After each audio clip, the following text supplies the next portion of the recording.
ವೇದಿಕೆ ಮೇಲಿರ್ತಕ್ಕಂಥ ಮಂಡ್ಯ ಜಿಲ್ಲೆಯ ಉಸ್ತುವಾರಿ ಸಚಿವರು, ನಿಮ್ಮೆಲ್ಲರ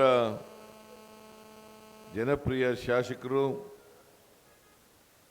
ಕೃಷಿ ಸಚಿವರು ಆದಂಥ ಶ್ರೀ ಚೆಲುವರಾಯ ಸ್ವಾಮಿ ಅವರೇ,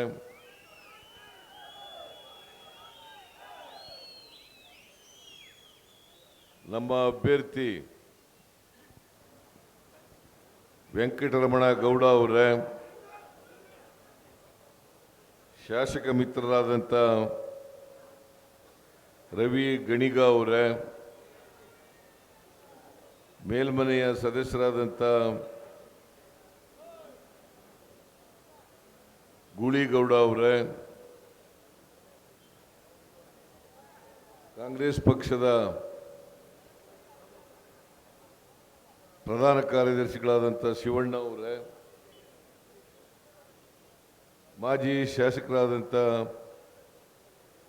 ಚಂದ್ರಶೇಖರ್ ಅವರೇ,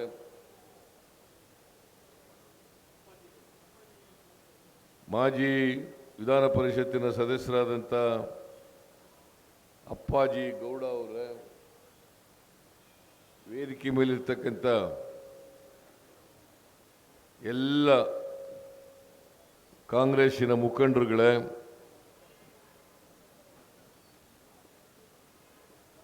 ಇಲ್ಲಿ ನೆರೆದಿರ್ತಕ್ಕಂಥ ಎಲ್ಲ ಆತ್ಮೀಯ ಕಾರ್ಯಕರ್ತ ಬಂಧುಗಳೇ,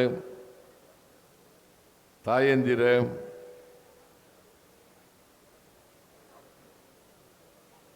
ಯುವಕ ಮಿತ್ರರೇ, ಬ್ಲ್ಯಾಕ್ ಸಮಿತಿಯ ಅಧ್ಯಕ್ಷರುಗಳೇ, ಮಾಧ್ಯಮದ ಗೆಳೆಯರೇ, ನಾವು 5 ಗಂಟೆಗೆ ಇಲ್ಲಿ ಬರಬೇಕಾಗಿತ್ತು. ಆದರೆ ಈಗಾಗಲೇ 6 ಗಂಟೆ ಆಗ್ಬಿಟ್ಟದೆ. ಅದಕ್ಕೋಸ್ಕರ 4 ಗಂಟೆನಾ 3 ಗಂಟೆನಾ 3 ಗಂಟೆಗೆ ಬರಬೇಕಾಗಿತ್ತು. ಸಾರಿ, ನನಗೆ ಗೊತ್ತಿರಲಿಲ್ಲ. 3 ಗಂಟೆಗೆ ಇಲ್ಲಿಗೆ ಬರಬೇಕಾಗಿತ್ತು. ನಾವು 2 ಗಂಟೆಗಳ ಕಾಲ ತಡವಾಗಿ ಬಂದಿದ್ದೇವೆ. ಅದಕ್ಕಾಗಿ ನಿಮ್ಮೆಲ್ಲರ ಕ್ಷಮೆ ಕೋರಲಿಕ್ಕೆ ಬಯಸ್ತಾ ಇದ್ದೇನೆ.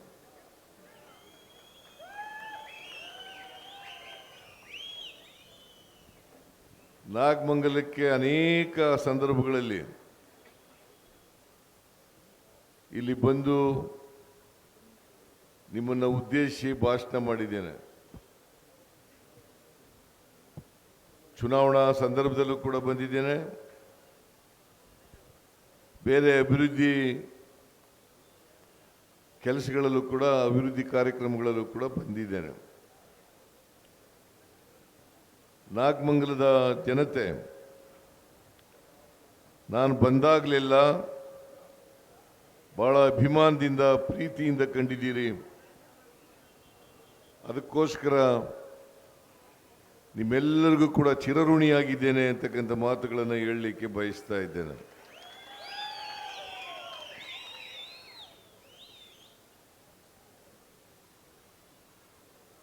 ಈ ತಿಂಗಳು 26ನೇ ತಾರೀಕು ಲೋಕಸಭೆಗೆ ಚುನಾವಣೆ ನಡೀತಾ ಇದೆ. ಕರ್ನಾಟಕದಲ್ಲಿ 2 ಹಂತದಲ್ಲಿ ಚುನಾವಣೆ ನಡೀತದೆ. ಮೊದಲನೇ ಹಂತ ಏಪ್ರಿಲ್ 26, ಎರಡನೇ ಹಂತ ಮೇ 7ನೇ ತಾರೀಕು. ಮೇ 7ನೇ ತಾರೀಕು ನೀವು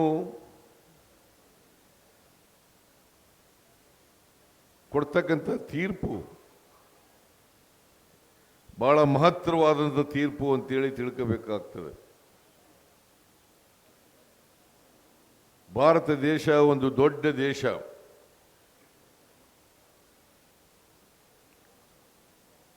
ನೀವು ಈ ಲೋಕಸಭಾ ಚುನಾವಣೆಯಲ್ಲಿ ಮುಂದಿನ 5 ವರ್ಷದವರೆಗೆ ಯಾರು ಈ ದೇಶದ ಅಧಿಕಾರದ ಚುಕ್ಕಾಣಿಯನ್ನು ಹಿಡಿಬೇಕು ಅಂತೇಳಿ ತೀರ್ಮಾನ ಮಾಡಬೇಕು. ಈಗ ಕಳೆದ 10 ವರ್ಷಗಳಿಂದ ನರೇಂದ್ರ ಮೋದಿಯವರು ಪ್ರಧಾನಮಂತ್ರಿ ಆಗಿದ್ದಾರೆ. ಅದಕ್ಕಿಂತ ಹಿಂದೆ 10 ವರ್ಷ ಮನಮೋಹನ್ ಸಿಂಗ್ ರವರು ಪ್ರಧಾನಮಂತ್ರಿ ಆಗಿದ್ದರು.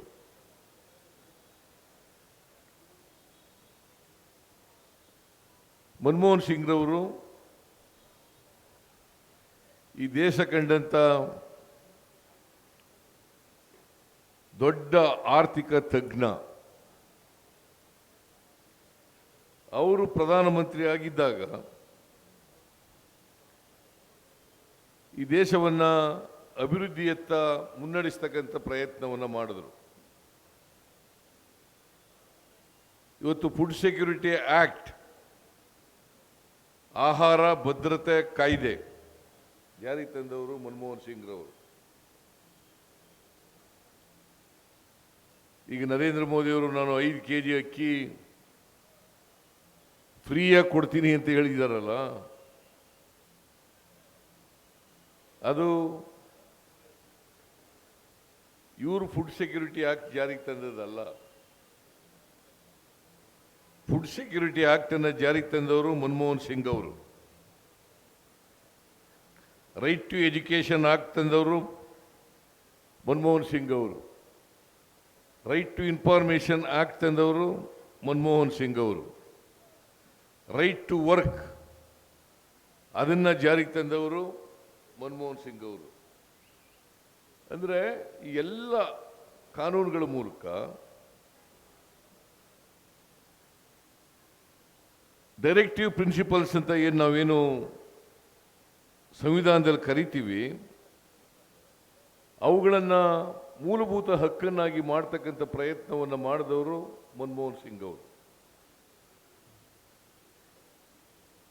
ನರೇಂದ್ರ ಮೋದಿಯವರು ಮತ್ತು ಬಿಜೆಪಿಯವರು ಮನಮೋಹನ್ ಸಿಂಗ್ ರವರ ಸರ್ಕಾರದ ಮೇಲೆ ಭ್ರಷ್ಟಾಚಾರದ ಆರೋಪಗಳನ್ನು ಮಾಡಿದರು. ಅವೆಲ್ಲವೂ ಕೂಡ ಸುಳ್ಳು ಆರೋಪಗಳು. ಯಾಕಂತಂದರೆ ಮನಮೋಹನ್ ಸಿಂಗ್ ಅವರು ಅತ್ಯಂತ ಪ್ರಾಮಾಣಿಕ ಪ್ರಧಾನಮಂತ್ರಿ ಆಗಿದ್ದಂಥವ್ರು. ಇವತ್ತು ಈ ದೇಶ ಆರ್ಥಿಕವಾಗಿ ಸದೃಢ ಆಗಬೇಕಾದ್ರೆ ನರಸಿಂಹರಾಯರ ಸರ್ಕಾರದಲ್ಲಿ ಹಣಕಾಸಿನ ಮಂತ್ರಿಯಾಗಿದ್ದಂಥ ಮನಮೋಹನ್ ಸಿಂಗ್ ರವರು ಕಾರಣ ಅಂತಕ್ಕಂಥದ್ದನ್ನು ಇವತ್ತು ಅರ್ಥ ಮಾಡ್ಕೋಬೇಕಾಗ್ತದೆ. ಅಂತ ವ್ಯಕ್ತಿ ಈ ದೇಶವನ್ನು 10 ವರ್ಷಗಳ ಕಾಲ ಮುನ್ನಡೆಸ್ತಕ್ಕಂಥ ಪ್ರಯತ್ನವನ್ನು ಮಾಡಿದರು. ನರೇಂದ್ರ ಮೋದಿಯವರು 2014ರಲ್ಲಿ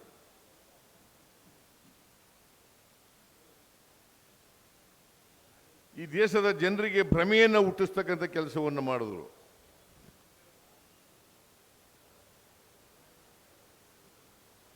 ಅನೇಕ ಭರವಸೆಗಳನ್ನು ಕೊಟ್ಟರು. ವಿದೇಶದಲ್ಲಿ ಕಪ್ಪು ಹಣ ಇದೆ, ಈ ದೇಶದ ಕಾಂಗ್ರೆಸ್ಸಿನವರು, ಈ ದೇಶದ ಶ್ರೀಮಂತರುಗಳು ಸ್ವಿಟ್ಜರ್ಲೆಂಡ್ನಲ್ಲಿ ಕಪ್ಪು ಹಣ ಇಟ್ಟಿದ್ದಾರೆ. ಆ ಕಪ್ಪು ಹಣವನ್ನು ತಗೊಬಂದು 100 ದಿನದಲ್ಲಿ ತರ್ತೀನಿ, 100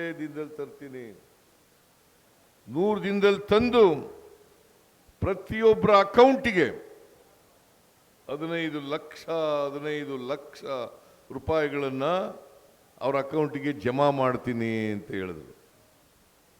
ನರೇಂದ್ರ ಮೋದಿ ಅವರೇ, 10 ವರ್ಷಗಳಾಯಿತು, 15 ಲಕ್ಷ ಬಿಡಿ, 15 ರೂಪಾಯಿಗಳನ್ನಾದರೂ ಕೂಡ ಜನರ ಬಡವರ ಅಕೌಂಟಿಗೆ ಹಾಕಿದ್ರ ಅಂತಕ್ಕಂಥ ಪ್ರಶ್ನೆಗೆ ಉತ್ತರವನ್ನು ಕೊಡಬೇಕಾಗ್ತದೆ. ಕೊಟ್ಟಿದ್ದಾರಾ?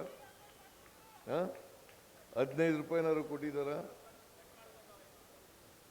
ನರೇಂದ್ರ ಮೋದಿ ಅವರು ಹೇಳಿದ್ದು ನಾನು ಹೇಳಿದ್ದಲ್ಲ. ಆಮೇಲೆ ಈ ದೇಶದ ಯುವಕ ಯುವತಿಯರಿಗೆ ಯಾರಿಗೆ ಉದ್ಯೋಗ ಇಲ್ಲ ಅಂತ ನಿರುದ್ಯೋಗಿಗಳಿಗೆ ಪ್ರತಿ ವರ್ಷ 2 ಕೋಟಿ ಉದ್ಯೋಗವನ್ನು ಸೃಷ್ಟಿ ಮಾಡಿ ಈ ಯುವಕ ಯುವತಿಯರಿಗೆ ಉದ್ಯೋಗ ಕೊಡ್ತೀನಿ ಅಂತ ಹೇಳಿದ್ರು. 10 ವರ್ಷಗಳಲ್ಲಿ ಎಷ್ಟು ಕೋಟಿ ಉದ್ಯೋಗ ಸೃಷ್ಟಿ ಮಾಡಬೇಕಾಗಿತ್ತು? 20 ಕೋಟಿ ಉದ್ಯೋಗ ಸೃಷ್ಟಿ ಮಾಡಬೇಕಾಗಿತ್ತು. ಆದರೆ ನರೇಂದ್ರ ಮೋದಿ